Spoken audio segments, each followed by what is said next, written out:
Alright guys, well I have another beer review, or at least I thought I had a beer review. I have a malt liquor review, which was completely unexpected and certainly not planned. So here's the story on this. I'm doing a review on Steel Reserve.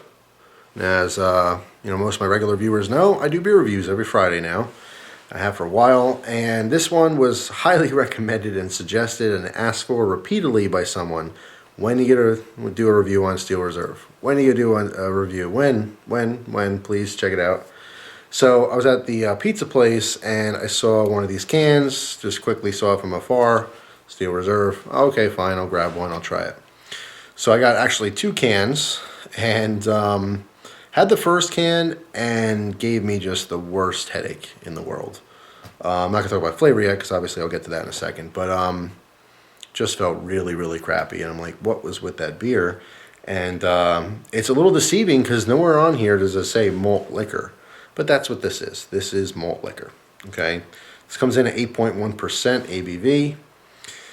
It says, extra malted barley and select hops for extra gravity.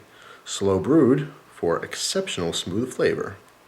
There's a bunch of different flavored versions of Steel Reserve.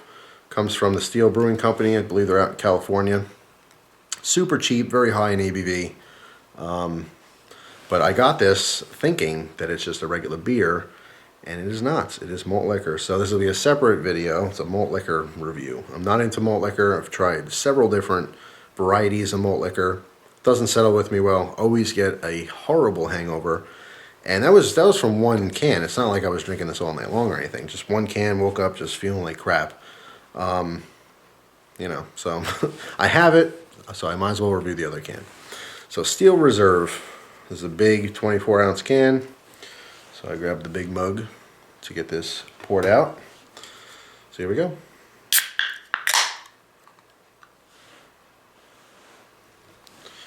All right. Doop doop doop doop.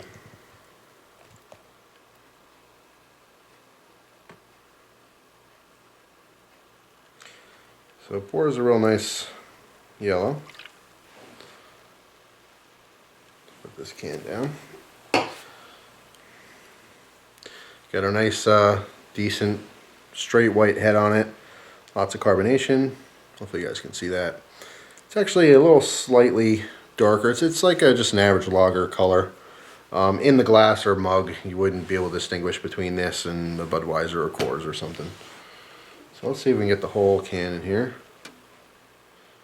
And we'll talk about the smell, of course the flavor. It's just a little dribble left. Let's see. I think this is a 24-ounce mug, so once the head dies down. So the smell, it smells like any adjunct lager, only it smells a lot sweeter. A lot sweeter than just your average, beer. Or average lagers, I should say. Just smells like that sweeter corn smell. Let's see. Let's get it all in there. There we go. 24 ounces. Alright, so let's just get in here and try this.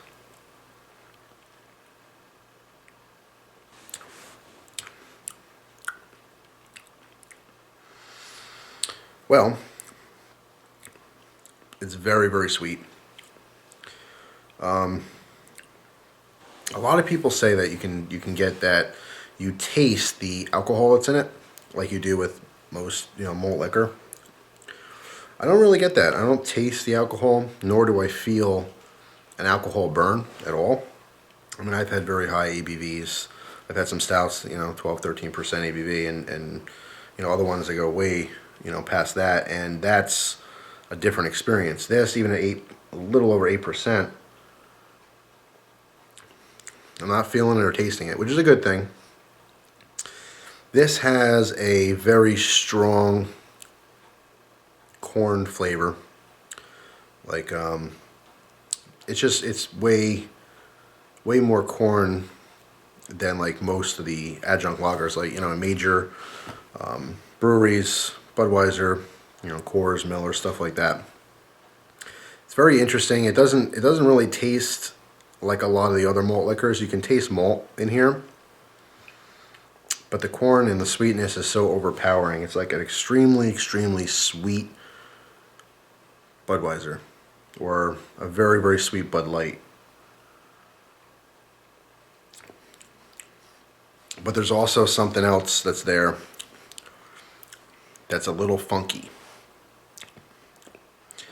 And the best way I can describe it is it tastes how a penny smells.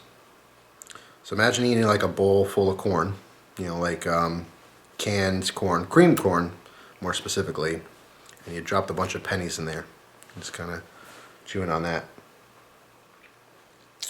The carbonation is very good. The carbonation I think is perfect for, you know, a lager. It's just very, very sweet, very potent. It is smooth. It goes down very easy, which is a bad thing at this ABV. But yeah, a little bit of a bitterness to it, like a funky bitterness. But it's very kind of one-dimensional. Real sweet corn, a little bit of malt, and, you know, penny flavor. Overall, as far as malt liquors go, and like I said, I've had probably 7 or 8 different ones in my life. This is the best malt liquor, but one of the worst beers, if that makes much sense. I'm not a fan of malt liquor, so I have a bias against it already. But going into this, you know, not judging it at all. You know, pouring out like any old drink, any old beer, and just giving it a fair shot. I'm gonna scrape the couch out, so you guys know I didn't fart. If I fart in a video, of course, I'll give full credit to myself for that. But it's my button on my shirt. Anyway, yeah, it doesn't blow me away. I will say this: if I didn't get such a horrible headache from this, and this didn't, you know, it wasn't as sweet, because it's extremely sweet. It's like the candy of malt liquor. It wouldn't be half bad. Like I said, it's smooth. The flavor is not great, but it's decent. I think I can see a lot of people getting down with this and being okay with it. If your goal when you're drinking a beer is to get drunk, okay, and get drunk on the cheap, you can't go wrong with Steel Reserve. But it's not my goal, and I think most people watching this video, it's not their goal either. You want to enjoy your beer. You want to be able to enjoy the flavors, and, you know, in most cases, have like a session type beer where you're having a couple at a time and not get sick of it. And I would say, I mean, last time I only had 1 can, but being so overly sweet, I would get sick of this. I couldn't drink, not just because of the ABV, but the flavor, purely for the flavor. I couldn't have 2 or 3 of these cans. It would get sickening. It's just way too sweet to me, for my taste anyway. But yeah, that's how I feel about Steel Reserve. Best malt liquor out there, one of the worst beers. But I'm comparing it directly to some of the very fine-tuned, specialty beers that are out there. Some of the micro-brewed beers and the craft beer. In the craft beer world, this is complete junk. To the average guy who just drinks his Budweiser or whatever, it's worth getting a can every now and then. If you're really on a budget, it's cheaper than most stuff. It will get you completely wasted, but that's not the point for some people. Some people want to enjoy the flavor. But if you don't mind a little nose pinching and just sucking this back, it'll certainly get you where you're going pretty damn fast on very little money. But anyway, that is it. I'm actually going to pour this out. It's been a long time since I completely wasted a beer, but honestly, I'm not enjoying all that much. And I know for a fact that this will give me a horrible hangover, just the 1 can. So I'm not interested. Just wasted calories. I'm not going to enjoy it. So that's all. That's my review on Steel Reserve 211. I wouldn't say I was tricked into getting it at all, but I did not know what I was getting into when I got this. Nowhere on the can it says malt liquor. It says high gravity lager.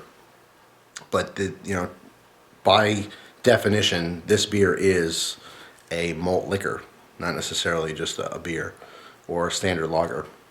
So anyway, super cheap, very high in ABV, just not my thing.